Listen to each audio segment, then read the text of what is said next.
Bonjour, ce matin, c'est toujours la coach Marie-Jo. Voilà, le thème que je vais vous expliquer aujourd'hui, c'est comment réfléchir sur vos enfants.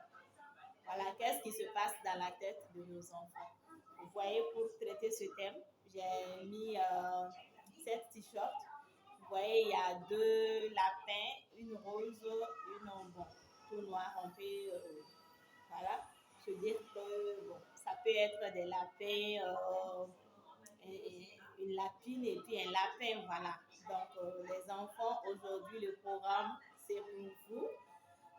Je suis là pour vous. Voilà, je vais essayer de me mettre un peu dans votre peau pour expliquer un peu à papa et à maman qu'est-ce que vous aimez, qu'est-ce qui se passe un peu dans votre petite tête, voilà. Donc, ce programme, c'est aussi pour vous.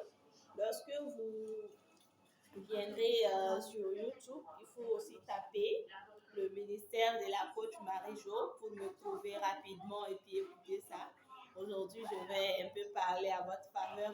L'autre jour, c'était un peu pour expliquer aux parents comment est-ce que vous pouvez réagir face à certaines situations. Vous entendez déjà, sous cette vidéo, il y a des petits bruits. C'est un peu fait sciemment, voilà.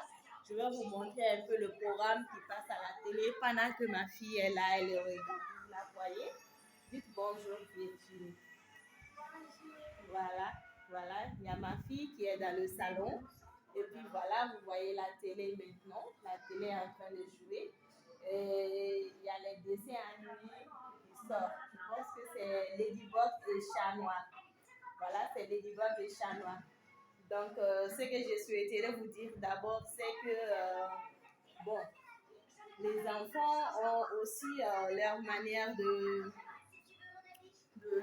vivre, de réfléchir, de comprendre les choses, quoi. Donc, il ne faut pas se dire que ce ne sont que des enfants, ils n'ont pas de cerveau, ils ne savent pas comment réfléchir, ils ne savent pas comment se comporter et qu'il faut tout leur dicter, non.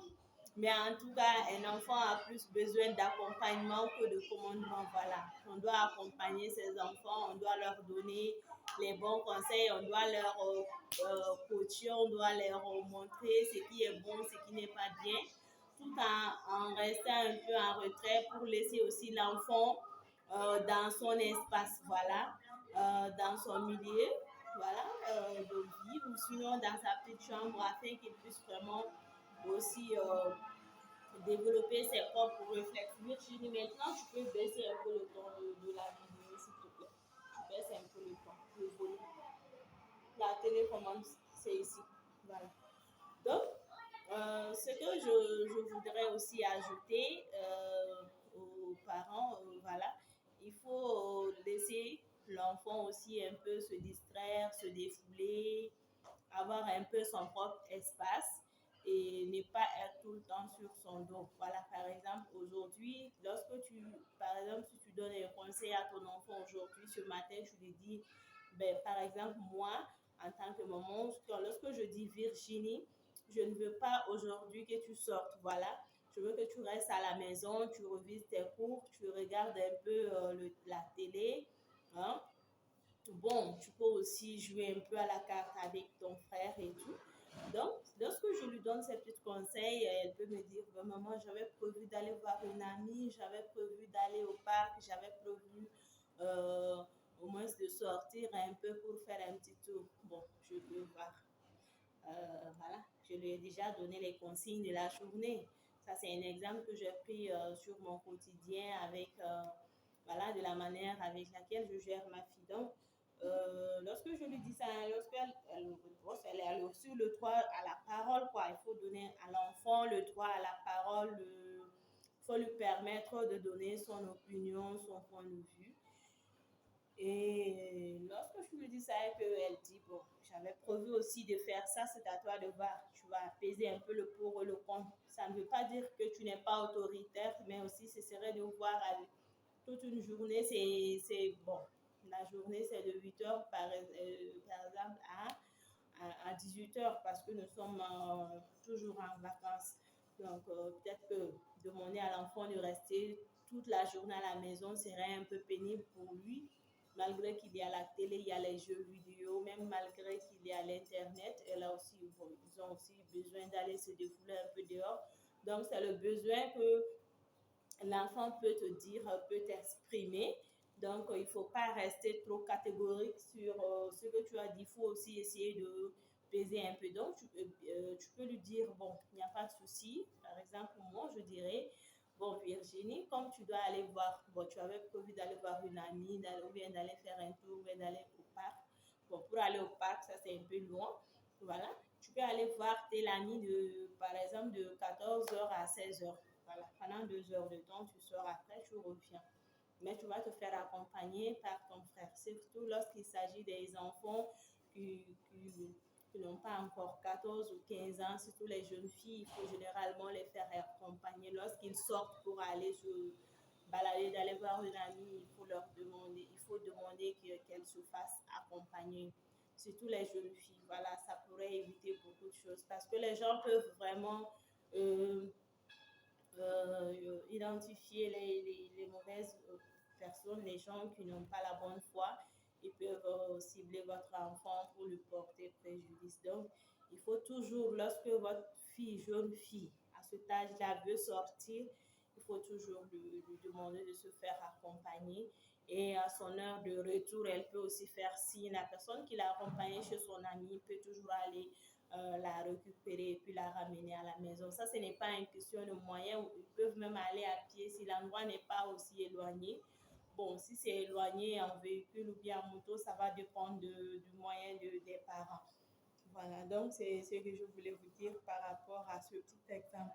Mais hormis cela, il faut aussi permettre à l'enfant euh, de vous parler, de se rapprocher de vous, de vous voir beaucoup plus en ami qu'en parent. Voilà, il ne faut pas que l'enfant puisse avoir peur de vous. Il ne faut pas qu'il puisse avoir peur de vous. L'enfant aussi a besoin de s'exprimer, de savoir qu'il est aimé et surtout de savoir que il fait partie de sa propre famille, qu'il est écouté, qu'il est un peu au centre, voilà, des intérêts. Voilà, que papa s'intéresse, que maman s'intéresse à lui. C'est ça, les enfants aiment beaucoup ça, ils aiment beaucoup ça. Donc, il faut aussi essayer de lui faire des petits cadeaux, surtout en ces périodes de vacances. Voilà, lorsque l'enfant est à la maison, si tous les enfants qui n'ont pas assez de problèmes, tu lui montres, bon chérie, ma chérie, tu as vraiment été sage ces derniers temps. Aujourd'hui, j'ai décidé de t'offrir ça ou bien de te donner ça. Voilà, ce n'est pas le fait de payer l'enfant parce il est resté obéissant, tu ne le payes pas, mais tu lui fais une petite récompense. Voilà, ça fait chaud au cœur. Voilà, l'enfant va se dire, ah bon? Donc, lorsqu'on reste obéissant, voilà, il y a aussi des cadeaux à gagner. Bon, pour le moment, à son âge, c'est ça qu'il va se dire, mais avec le temps, lorsqu'il sera sage, il va comprendre que réellement, effectivement, lorsqu'on obéit à la bonne personne, on peut vraiment tirer profit, même dans la vie courante. Voilà, c'est aussi d'essayer de préparer votre enfant vraiment à être un adulte assimilé, à être un adulte vraiment beaucoup plus compréhensible, beaucoup plus réceptif. Voilà. Lorsque son chef ou bien son supérieur va lui dire je ne veux pas que vous alliez faire ça, je ne veux pas que vous faites ça, il n'aura pas du mal à obéir à ce supérieur-là. Voilà, il va lui dire, il n'y a pas de souci, monsieur, c'est comme vous voulez, monsieur. Parce que l'enfant a grandi dans l'obéissance et les parents aussi ont eu à lui montrer que lorsqu'on on demeure obéissant, vraiment, il y a toujours des bénéfices, il y a toujours des fruits qu'on récolte. Voilà. Donc, c'est un peu ça, c'est un peu l'objectif de la préparation de l'enfant afin qu'il puisse vraiment être un enfant meilleur, un enfant obéissant et tout. Donc, en dehors de tout ça, c'est très bientôt la rentrée scolaire, c'est très bientôt la rentrée scolaire. Donc, il faut aussi veiller à ce que vous puissiez accompagner vos enfants à l'école à midi, être là. Si vous saviez que vous ne pouviez pas, il faut toujours envoyer quelqu'un chercher l'enfant ou bien confier l'enfant au directeur ou bien à la monitrice, à l'éducatrice ou bien à son éducateur afin qu'il puisse veiller sur l'enfant le temps que vous veniez le récupérer. Il ne faut pas laisser l'enfant comme ça se débrouiller dans la rue pour rentrer à la maison. Il faut toujours qu'il ou bien qu'elle se fasse accompagner pour rentrer à la maison. Comme je vous ai dit, le danger est toujours là. Donc, on ne peut pas savoir quand est-ce qu'on peut être victime de quoi que ce soit. Donc, le mieux, c'est de prendre ses précautions pour que son enfant ne puisse pas vraiment être exposé. Et il faut aussi veiller à une autre chose. Donnez toujours de l'eau à votre enfant. Prenez un bidon, lavez-le correctement, désinfectez-le, mettez de l'eau dedans et puis donnez surtout à votre enfant. Si vous ne pouvez pas vous procurer de l'eau minérale, il faut toujours donner de l'eau à votre enfant lorsqu'il part à l'école. C'est pour éviter qu'il n'aille vraiment boire d'une eau qui n'est pas vraiment saine. Et une autre chose, lorsque l'enfant va à l'école, il faut aussi lui donner son goûter. Bon, lui donner son goûter, moi je ne suis pas trop pour parce que l'enfant peut aller acheter des choses qui peuvent le rendre malade, mais il faut lui demander généralement qu'est-ce qu'il aime. Voilà, vous pouvez voir les fruits qu'il aime le plus, vous lui donnez ça. Aussi, vous pouvez lui faire un morceau de pain afin qu'il puisse vraiment amener ça à l'école avec des œufs bouillis ou bien bon, ça va dépendre de vos moyens aussi. Il faut en tout cas trouver un truc à donner à l'enfant afin qu'il puisse aller avec ça à l'école, qu'il puisse manger ça. C'est bon. Il faut aussi lui donner un petit désinfectant si possible, là qu'on a l'utiliser avant qu'il ne mange. Bon, s'il n'a pas la possibilité d'aller se laver les mains au robinet, il peut toujours prendre le désinfectant pour se désinfecter les mains et puis manger. Ça va éviter aussi que votre enfant ne puisse subir les coliques ou bien les diarrhées et tout. Voilà, qu'il ne puisse pas se faire infecter par les bactéries ou autres. Voilà. Donc, il y a aussi autre chose à observer, c'est aussi de se rendre régulièrement à l'école de l'enfant. Comme ça, l'enfant va se sentir en sécurité. Il va dire que, bon, en tout cas, maman vient régulièrement me voir à l'école ou papa vient régulièrement me voir à l'école, même si c'est une autre personne qui vient les récupérer.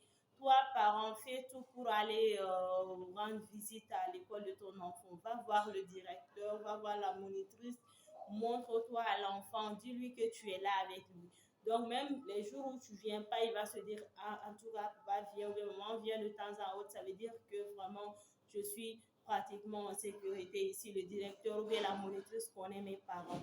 Donc, ça va permettre aussi à l'enfant à se stabiliser, à se dire qu'il n'est pas seul. Voilà, donc vous verrez que ces genres d'enfants ne vont pas vraiment être instables. Ouais, il y a une autre aussi chose qui est aussi très importante, c'est de surtout veiller à l'habillement de votre enfant. Voilà, il ne faut pas laisser l'enfant s'habiller comme ça et puis aller. Parce que après la rentrée scolaire, je pense, nous allons aussi traverser une autre période qu'on appelle la période de fraîcheur, le froid.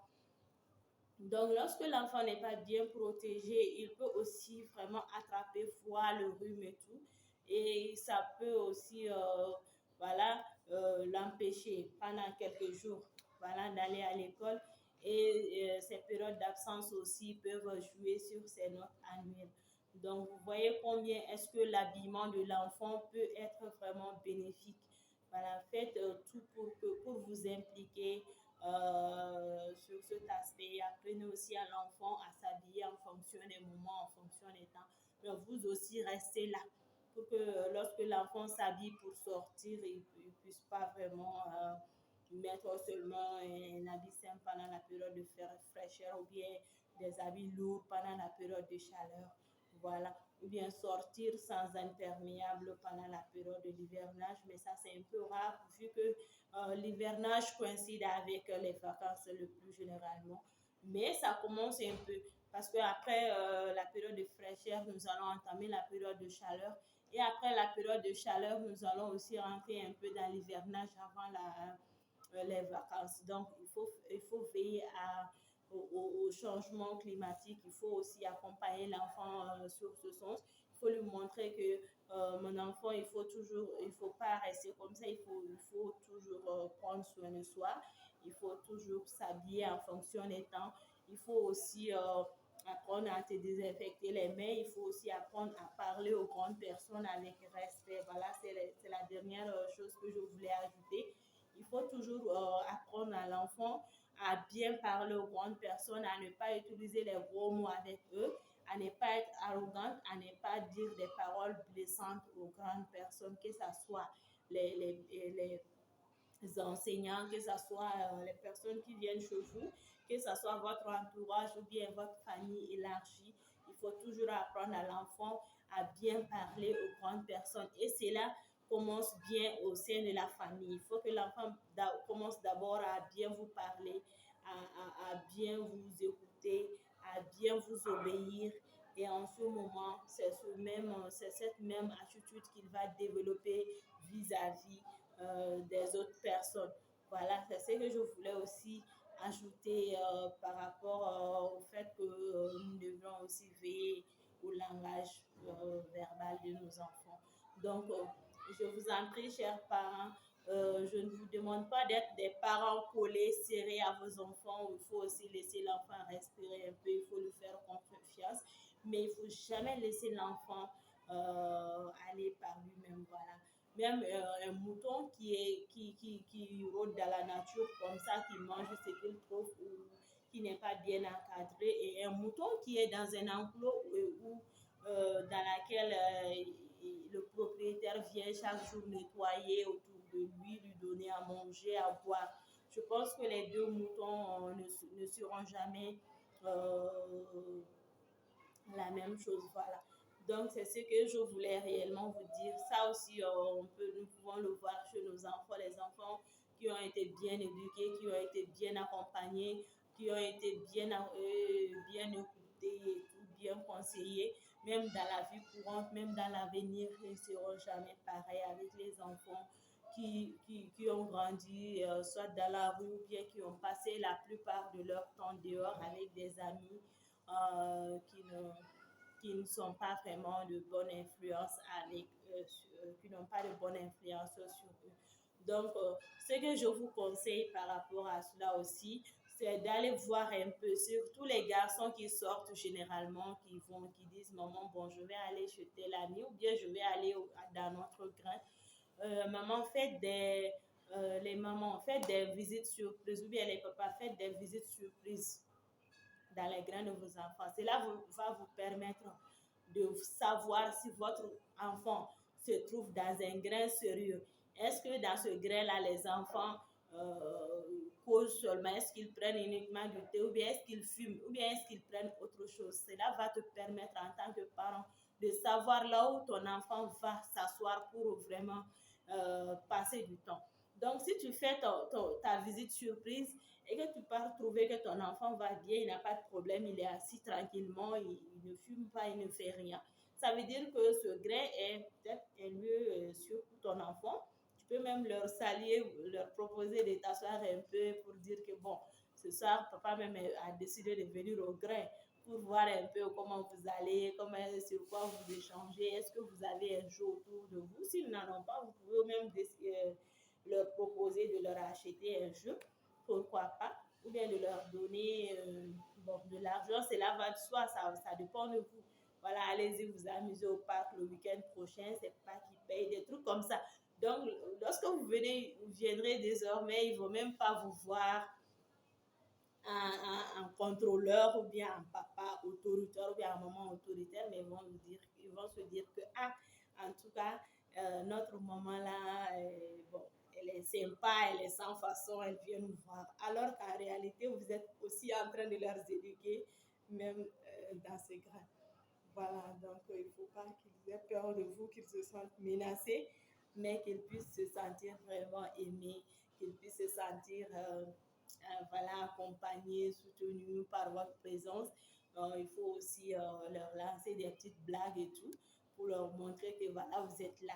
Donc, lorsqu'il même il y aura d'autres amis qui ne sont pas vraiment corrects, bien qui fument ou bien qui se droguent, ils vont se dire que ah, si notre maman là vient te trouver ici, tu auras chaud parce que nous savons qu'elle vient nous voir, mais en réalité, c'est aussi pour garder un œil sur nous.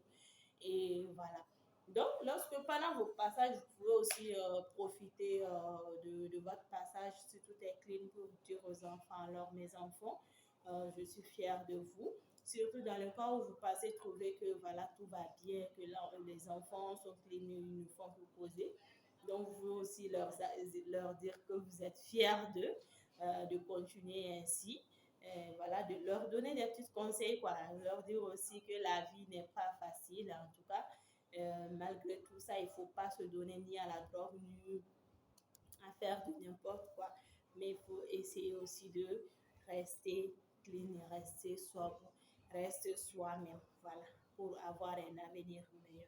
Parce que quelqu'un qui a grandi vraiment sans les toxiques, lorsqu'il sera vraiment adulte, il pourra bien s'occuper non seulement de sa famille, du travail qu'on va lui confier, même de son entourage, parce que cette personne aura vraiment une vie saine, une vie bien équilibrée.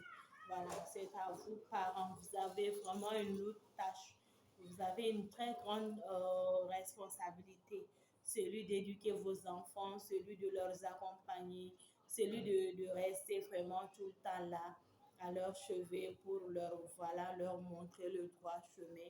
Et je vous assure que lorsque vos enfants seront grands, ils vont vraiment, ils vous seront reconnaissants et votre belle image restera gravée dans leur cœur durant toute leur vie. Et ils vont aussi essayer d'éduquer leurs enfants à travers ce que vous avez eu à leur donner comme conseil. Et c'est comme ça qu'un enfant vraiment demeure aussi béni par ses parents. Parce que lorsque tu t'investis dans la vie de ton enfant, c'est comme si tu le comblais de bénédictions. Je m'explique. Lorsqu'un enfant vraiment a été bien accueilli, a été bien éduqué, lorsqu'il grandira, il va essayer de aussi reproduire la même chose. Il va toujours aussi revenir vers les parents lorsque ça n'ira pas dans sa vie. Lorsqu'il aura des problèmes, ils viendront vous expliquer en plus. Lorsqu'il aura aussi des promotions, il viendra partager tout cela avec vous. C'est aussi pour vous dire que, or, un enfant qui revient en famille, qui revient partager ses biens avec sa famille, c'est aussi un enfant béni. Donc, c'est les parents, c'est aux parents de faire de son enfant un enfant béni. Oui, il s'agit aussi de dire, de faire des doigts sur son enfant, de faire des bénédictions sur son enfant chaque matin lorsqu'il vient te saluer, surtout en Afrique, ça existe chez nous. Mais aussi, il ne faut jamais oublier que toi-même, à travers ton éducation, l'éducation que tu lui donnes, les conseils que tu lui donnes, de la manière dont tu t'occupes de lui, tu te bats, tu te lèves pour son avenir, tu te lèves, tu te préoccupes de son sort. C'est de la même manière que ton enfant reviendra lorsqu'il sera grand, s'occuper de toi, te prendre en charge et tout. Nous ne sommes pas en Europe ici en Afrique où on va déposer les parents lorsqu'ils deviennent vraiment trop vieilles et qu'on n'a pas le temps pour s'occuper d'eux, d'aller leur déposer dans les, comment on appelle ça, euh, attendez, dans les, oh mon Dieu, dans les pensionnats, excusez, dans les pensionnats, voilà. Voilà, donc ici en Afrique, c'est pas fréquent, ou bien je dirais que ça n'existe pas. Nous, les enfants, nous, les Africains, nous avons un cœur bon. Je ne dirais pas que l'Occidental n'a pas de cœur, non, ça je ne dis pas. Peut-être que c'est à cause de leur travail, des occupations. Mais ici, chez nous, en Afrique, tu trouveras toujours quelqu'un pour s'occuper de ta famille. En tout cas, pour le moment, nous n'avons pas encore ce problème-là. Donc, voilà, chers parents, pour que demain, dans ta vieillesse, surtout, tu puisses avoir un enfant qui est là pour toi, je pense que ça commence depuis aujourd'hui. Donc, ne reste pas voilà, dans l'inaction. Voilà, faites tout ce qui est dans votre pouvoir, dans votre possible, dans tout ce qui est possible pour vous, pour aider vos enfants à aller de l'avant, à bien étudier, à avoir une très bonne éducation. Cela leur aidera à avoir un avenir meilleur. Donc, c'était notre thème de qu'est-ce qui se passe dans la tête de nos enfants. Et nous avons eu un peu à développer avec votre coach Marie-Jo, moi, ma personne, mon personne, qui sera toujours là pour vous édifier, vous aider à comprendre beaucoup de choses. Donc, on se retrouve un autre moment pour d'autres vidéos. Merci et à très bientôt, votre coach Marie-Jo.